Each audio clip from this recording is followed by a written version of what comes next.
they gerrymandering territory. So he does not move his position, even if what kind of voter we're going to be selected or not. 350 people is already fixed what kind of happening. 50 people will going to depending on the whose voter will select him or not. So very stable. It means 350 people is very rich people, very famous person in those areas. So this is more worse than China. But I didn't know that before studying democracy. Right? It's terrible system they have. To create safe seats, Democrats and Republicans both play this game. So in our Congress today, 90 seats are competitive. Right, 345 seats are right? 345 seats, safe seat. 90 seats is elected. these safe seats, which means if you're a minority party in each of these 345 seats, you don't matter to the representative because the representative knows he or she doesn't need you, which means 89 million Americans are not represented in this system because we structured this in a way that makes sure that these people don't count. That's inequality. The Fair Vote has a proposal which is incorporated in the Citizen Equality Act to radically change the way we make these districts work so that we have proportional, fair representation across the country. And finally, an equal freedom to vote. The absurd ways in which we make it hard to... Okay, this one is, you should know that. Hi! This one is, you should know this. Hmm?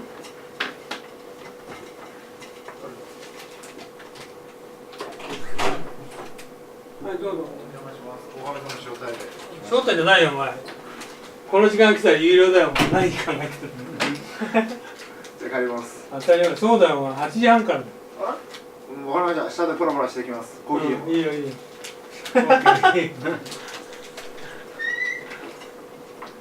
So this third one is actually second one gerrymandering, right? Third one is they try to consider for, like for example, black people cannot vote. So things he just American government considering for not to vote kind of system they establish. Minority, okay, they try not to vote, or like intentionally for black people area, there are fewer voting boxes. So just need to explain. For people to vote, it's not accidental how we make it hard for people to vote. In the last election, 10 million people had to wait more than 30 minutes to vote, which for people with nannies and iPhones might not seem like a bad thing, but if you're a working family who can't afford that kind of support, that's a poll tax that's too high for too many. And of course, as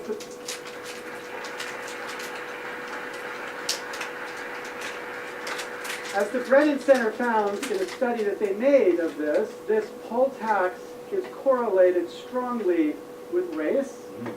It's racially correlated in the sense that where there are black or brown districts, Race means black people or minority. they're less likely to have the resources necessary to make it possible to vote easily. That, of course, I think is more directly correlated with party, which leads to many proposals incorporated in the Citizen Equality Act, including the Voting Rights Advancement Act that would attack some of these provisions that make it hard for people to vote, and Bernie Sanders' suggestion of Democracy Day, where we move voting to a holiday so working people can vote. Well, what he is talking about, voting date had better be holiday. If holiday, poor working people can go for voting, right? Just as easily as those who don't have to. So these three ideas get wrapped into one statute, a statute Congress could pass tomorrow. By the way, Bernie Sanders proposed this one. That's the reason why he just got high voting, he got supported many people. He is socialist, right?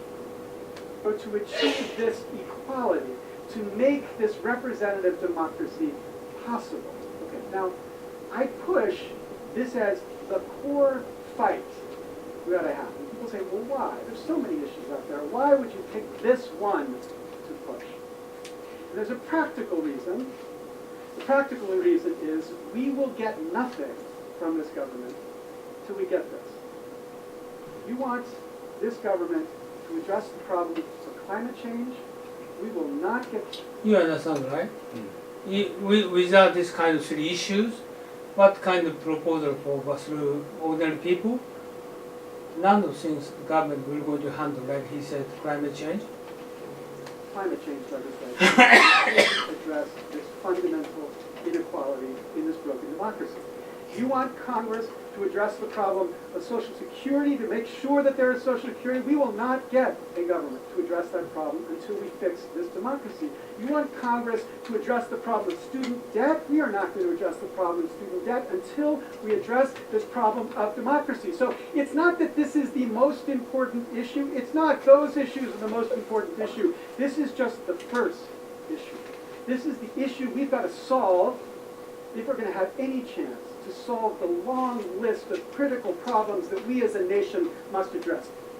What he said, first problem is before solving many problems, current government problem issues, but first of all, he should solve this problem. So practically, this is why we need to put this first. But it's not just practical, it's moral. He said more. 400 years after slavery came to these 400 years. I think it's time we have a peaceful fight for equality. That we have a campaign, a national campaign. It is true. This is very true, right? Everybody who rallies around the idea that it's finally time that we stand up for this idea of equality. It is an embarrassment to our traditions. That in 2015 we have movements that need to assert that Black Lives Matter. How could that possibly be? Oh, this Trump can do this. He's just not influenced by just tweet people, right? But his character never does that. But he is one of the most capable person to. But I can tell you that it is because we have a political system that doesn't count us equally. We have a political system that counts some more than others. We have a political system that betrays the fundamental idea of a representative democracy. 54 years ago, Martin Luther King went to Lincoln University and gave a speech in which he said, "America is essentially a dream. The substance of the dream is expressed in these sublime words, words lifted to cosmic proportion, that all are created equal." You've heard it said that the Pope shouldn't talk about climate science, so I shouldn't talk about what the Creator meant. But let me tell you about the reality, whatever the Creator meant. The reality is we are not equal in America. The reality is we do have second-class citizens in America today. And the reality is until we confront the fact that this ideal is a fantasy in America today, we will not begin to have a democracy that represents us. We need to learn from our brothers and sisters 50 years ago who risked their lives to fight for equality. And we need to learn from our brothers and sisters from all the way around the world who are risking their lives now to fight for equality, to love for equality, to sacrifice that sense of love, to sacrifice for equality. Because if we don't, how will we look at our children? We look back at us and say, look at what you inherited and then squandered. Look at what you had and then left to us, because we were given the nation with the potential to be the greatest democracy in the world. And we have allowed that potential to die. Thank you very much. Okay, this is our presentation. How do you think? This is the first video, first slide. How do you think? This is, he is talking about America is not democratic country. Okay, how do you think? Shocking. Huh? Shocking. How about you, Sonia? This is a very important video for talking about democracy. American people, many people, they don't recognize this issue. Okay, Japanese never, right? Japanese more democracy than America. China is more like a democracy than America. Or what I say, I don't know how to precise expression. So many people misunderstand China and America compare. America is of course more democratic country. Or democratic country is free market, free world, or just free speech. No, most important is voting. So which people will establish the hidden mechanism? This one? Sort of. Maybe that just he said 250 years ago at the foundation of this country. And at that time they established by state voting, and this called election college system. And because at that time independent 13 states independent, right? At that time they more emphasize on state, focus on state instead of a country. State first. So it means state can manage and the laws and sort of everything. So they consider for democracy by state. So it means you just will focus on state. State means election college. Election college is actually representative of the states, right? Right? Not president, but representative states. So voters select election college. Like California, 53 election college, but small Alaska is just one, the president, right? So sort of election system they established. But after that, they try to organize a country and more strong relationship by state, but still kind of election system is remain. But actually, those people, not like Japan, they can fundraiser, they can pay as much, how many money they give to the candidate. They have no limit. Japan has limit, but they have no limit. So how much money they pay for that? This is a wrong, law. So America need to consider for just his proposal curve is restrict for the fund by person is maximum fund. Super PAC is no limit for donation. This causes a problem. So just prepare the limit for the donation. Is donation deductible from tax? Of course, yes. Yeah. But this is not limitless. This causes a problem, right? So how about opinion of Sonia? You say. 今損来て損。お前今来たら金払えって言ったら出てっちゃった。OK？ そのエレクションカレッジの数は国が決めてるんですか Already defined by state by state. And also they consider for balancing by state. How much they're going to pay for that. And how much people just consider for balance. ね、独立の頃ですよね。そうで制度でもね、日本と同じで県ごとによってアンバランスになってるの。アメリカもそうなんだ。だから完全にフェアな。権者に有利なデザインする。This is very important. The first slide, but most important, and all the way around. You fully understand? Can I move it to forward this one? Okay? Okay, I'm going to move to next.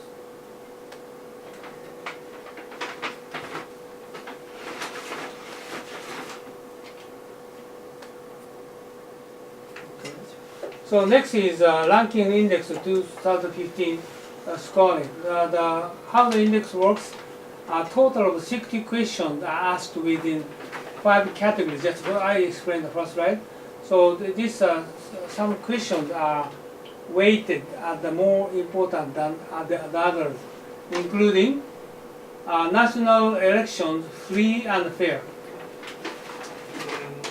and are voters safe when they go to the polls. Many countries not safe. Okay? Do foreign powers have influence over government, like Russia? Right? Are civil servants capable of implementing policies? Okay? Countries are then rated as full democracies, flawed democracies, hybrid regimes. Hybrid regime is mixing the regime, democracy, autocracy, and oligarchy, and authoritarian regime. Okay?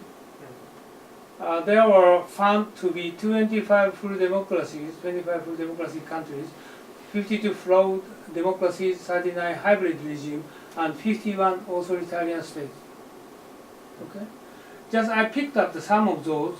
Rank 1 is Norway, is best of full democracy. USA 20s, and they said full democracy. That actually I revalued them, not full democracy, oligarchy. Okay? And China is 136 authoritarian, but I tell you, which one is better? This is I made a question for you. Which one is better? China is better than the United States at the aspect of democracy. Is it? This is you need to think about that. Otherwise, this kind of statistics is useless. That's the reason I put the first video. You need to think about that. And then next slide, I'm going to show you the fundamental element and definition factors, what can influence factors. I'm going to explain for you later part. Then you need to consider the first video you just studied from me. Okay, this is very important. And third is 23rd, Japan is a flawed democracy. And Japan is also oligarchy, better than United States. Right? And India is 35. And Russia is 132. But we cannot... US も Japan close ですね、20 to 26. Yeah. But I tell you, but by country, they consider for kind of ranking for at the standpoint of democracy, but this is not true. Okay, if you're going to just make judgment of the element of the decision making at categories, but at categories are very much sufficient. Each category get into detail, like American, this elected people and president elected fairly, yes, fairly elected, but need to consider for the more deep of election process, but terrible, right? Sort of thing. This evaluation need not be considered. Okay, in the developed West, decline in political participation, weakness in the functioning of government, and curbs on civil liberties are having a corrosive effect on some long-established democracies. The US and Western Europe have suffered a decline in the average score since the first edition of the Democracy Index. Why is they talking about decline or reducing their democracy means actually the detail of the judgment or category is more influenced by corruption, more influenced by sort of government trying to own their grip of the govern the country. So democracy is very much influenced by kind of factors. Okay, so voters are displaying worrying level of anger, disappointment, and political disengagement. Political disengagement is 政党からの離脱、所属政党がなくなるということね。支持する政党がなくなるということ。アメリカみたいに、例えば、デモクラット、リパブリカン、I don't support both of those sort of things, right? And this is actually Holland they have lots of parties. But problem is always they need coalition. They need coalition, right? So this kind of pros and cons. Okay, to which traditional parties and politicians are struggling to respond. Okay. So the next one is I'm going to show you that this one is I'll pick out of 10 YouTube talking about this kind of redefining democracy of sort of things. He's fairly good person. He's just talking about more contents of how to manage democracy. Okay? Just have a look. This is 15 minutes. 青コン毎日元気なあなた私は But his English is very easy to understand. Okay, no problem. How would you define democracy? Voting? A government of, by, and for the people? Majority rules, 3 wolves and a sheep choosing what's for dinner? I ask because most people think democracy is important, and most people think it's voting. I think democracy is important because I want to have some sort of say into the decisions and issues that impact my life. In fact, I've spent the last couple of years trying to explore this question of what democracy is and what it means to different people. And it's brought me all around the world. In Japan, I had the opportunity to meet a bunch of high school students. The Japanese culture is very structured, very respectful of rules and discipline. And so it came as no surprise that the high school student said to me, well, democracy is getting to decide who makes the rules. It made a lot of sense. When I went to Brussels, I had the opportunity to talk to a member of the European Parliament. And he said to me, Jesse, democracy cannot be done by leaders alone. Real people need to get involved and go vote. Again, not particularly surprising. This is coming from Europe, the grandmother of Western civilization. But then I went to Tunisia, and I had the opportunity to talk to a young Tunisian activist who had been involved in the Arab Spring. Of course, they don't call it the Arab Spring there. They call it the revolution. And she said that democracy is having more than the same choice during each election. She said democracy is the ability to have a voice at the table. And we connected because her country had a revolution in 2011, my country had a revolution in 1776, and we agreed that the struggle for democracy is never ending. It's a struggle that never ends. You never win it, not with elections, not with revolutions. It's never won. And of course, this stuck with me because when I went around the United States trying to learn what people thought of democracy, you know, America's had a rough go these last few years. Okay, what he's talking about is democracy. Japanese people to the high school students ask them, and also he's also another countries ask them, and everybody, okay, population, ordinary people, we're going to govern this country and lead the country.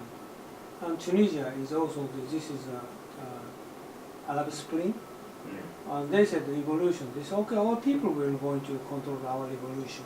So everybody in the world, okay, we are control the country. This is democracy, they said. And he's going to say that, okay, let's continue. He's talking about America. From a democracy standpoint, so the responses weren't as surprising to me as maybe they would be to others, but people said, our votes mean nothing. The system is broken. My personal favorite, democracy is the choice between the lesser of 2 evils. And that's when it struck me that every time we talk about democracy in the West, Okay, he's talking about America is just past below the same. And we cannot do anything useless. We can do anything at all, right? talk about voting as if it's the end-all, be-all solution to claiming our power, to claiming our democracy, to changing the world for the world that we want. And I guess that really stuck with me when I had a conversation with a woman named Bungie. Bungie was 17 years old when she got arrested in South Africa for her role in the anti-apartheid struggle at 17. And she told the extraordinary story of the community movements that had led to the overthrow of the apartheid regime. And so it was a great story of people's power, but it was also a very strong story about how important it is to sustain engagement over a period of time. It took years to overthrow apartheid. It didn't happen overnight. But she also told us how critical it was to keep the pressure on after they had elected Nelson Mandela into power. In fact, that's where many have argued they failed. It might surprise you that over the last 20 years, inequality has not changed that much in South Africa. And that's when it occurred to me. It's when we stop engaging that we lose our power. And if you think about it, what they had done is they got very excited. They organized their community movements and overthrew apartheid. They elected the African National Congressman and Nelson Mandela, a historical milestone. And over time, that movement, that organized pressure, died out. And if you think about it, South Africans aren't the only ones guilty of this. We do this all the time. We do this in the West, we do this in the United States, we do this around the world. He is talking about America is the same instead of South Africa. Right? West country is the same. We get ourselves, and we haven't done this before. Election's coming up, you're very excited about a campaign, you're very excited about the candidate, you tell your friends about it, your neighbors, your family, you share it on Facebook, you donate, fundraiser. Then the election day comes around and it's time to vote for your guy or gal. He understands fundraiser, right? The same thing. And the first video and the second video I picked up because he understands current American, just a shortcoming of election. And they win or lose, and then you stop. And then we wonder why we don't get what we'd like out of them. And so the question becomes, if we're not putting the pressure on them after the election, then who is? Okay, and putting the pressure on them for the elected member, right? After vote, right? And if you don't know the first video, you don't know what this means, right? Right? Well, we know who is. We know that a Princeton Northwestern study came out about 1.5 years ago that says that the United States is actually an oligarchy, not a democracy. An oligarchy meaning where there's a Right? He is talking about oligarchy. You understand, right? very small few of people who have the power and influence. And again, no one's surprised by this study. 76% of Americans think that the minimum wage should be increased. 77% think that we should invest in an infrastructure program, putting people back to work, building our roads and bridges. Now, have we seen any progress on these issues? No. But we all... He said 76% people working for minimum wages environment, right? So those people, what kind of thing he's put opinion for the government? Nothing happened. Just proved that the former video says that, right? also haven't organized pressure around it either. At least not in the same way that people recently organized pressure But his opinion organized to put pressure to government. around that Indiana Religious Freedom Bill. People put the pressure on there and won. And that leads me to the big idea today. We have to stop telling ourselves and our students that democracy is voting in some election every 2 to 4 years. This is a civic duty, but it's not democracy. Let's redefine democracy as Okay, he says voting is not democracy. Right? what happens in between In elections. between. As the ability for us to influence the organizations, the issues, decisions that impact our lives and our communities. And so that means it's not just for government, it's not just for a federal election, it's for all of the communities and organizations in our life. Our schools, our community organizations, our nonprofits, our charities, and yes, our workplace. He is talking about not only government, not only Congress, it's any kind of organization. The voting is the same. Now, of course, if we were to redefine democracy in this way, campaigners and pundits would be quick to double down on what they already tell you today, which is that the most important ways to reclaim our democracy are to fix voter ID laws, or to get out the vote and increase voter registration, or to campaign finance reform, or ending the negative ads, or understanding the candidates' platforms. Now, of course, these are all important issues, but they're based on a fundamental assumption that the center of power is in the election. And so, if we redefine democracy as what happens in between elections, we redefine and acknowledge where the power really is, with the people, not with campaign dollars, not with votes. Okay, he says campaign dollars is fundraising money, okay? But with By the way, you missed the first video. With the first video? Sorry about that. It's okay, no, I'm okay, sorry. just repeat the information give you. Yes. And what he's talking about based upon first video. First video, 20 minutes, and they're talking about America voting system is a very not democratic way. No? Okay. Okay, just you know the indirect election system, right? Actually, the fundraising money, 400 families dominant the election. Those people influence this government, right? Actually, election.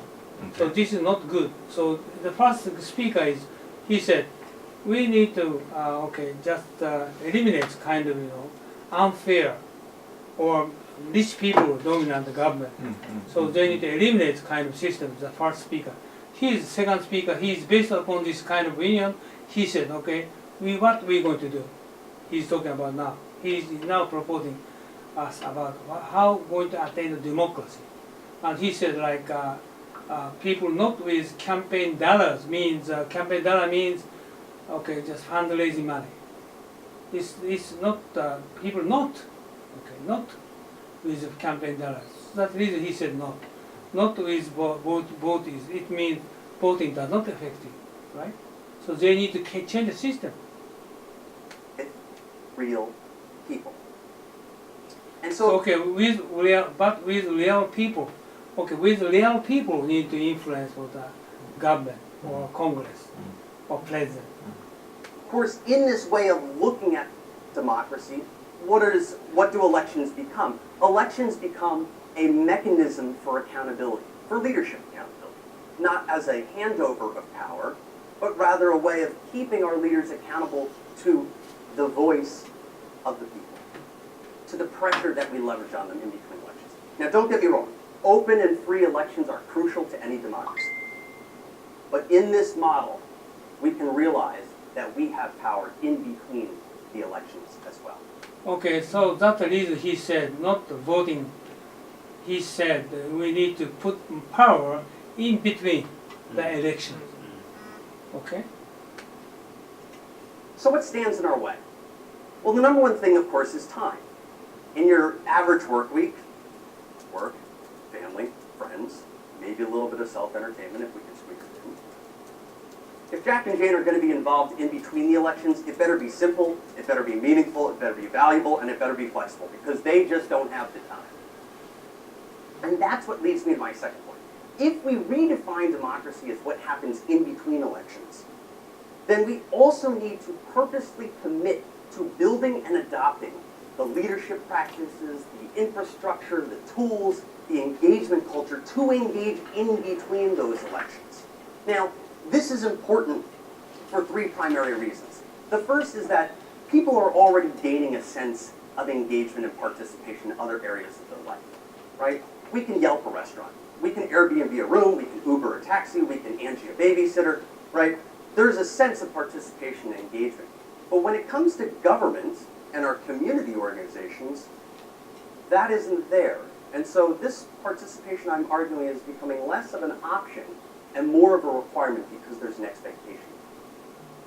The second thing is that engagement is always crucial to maintaining the democracy. It's when engagement decreases when we see the oligarchy arise. And so engaging is the only way to sustain the democracy. Third, and this is really important, He said engagement, it means involving government activity. But this, I think it's not easy. How he is going to involve in government activity, engagement, and not like a business, right? Not easy.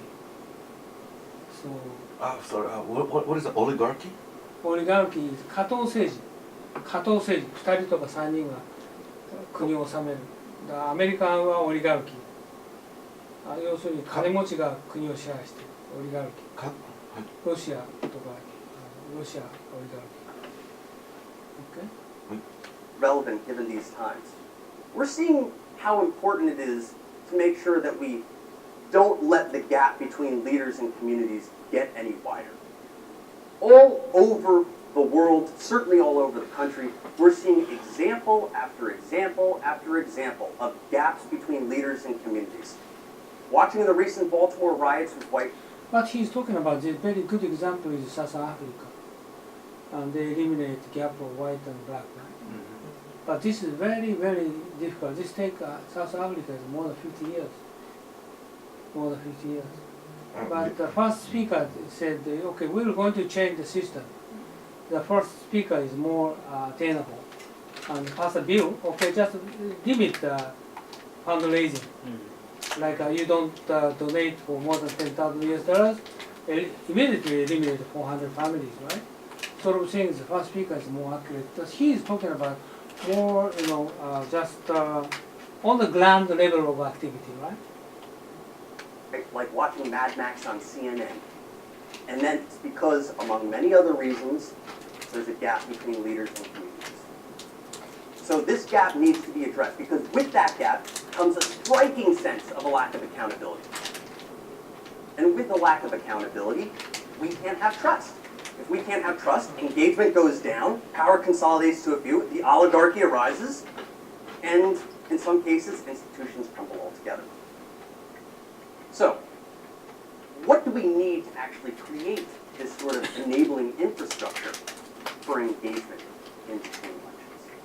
Well, the first is an understanding. And that understanding is that power does not come from being in a position over people. It comes from being connected with people. In the 20... You understand, right? Over people, connected with people, the equal. But he is talking about equal. Connected with people means equal. Yes, not right. Over is not equal. No, over against over. Against that you over, should be connected with. Yes, Connected with is First century, in this ultra age of connectedness, power comes from being connected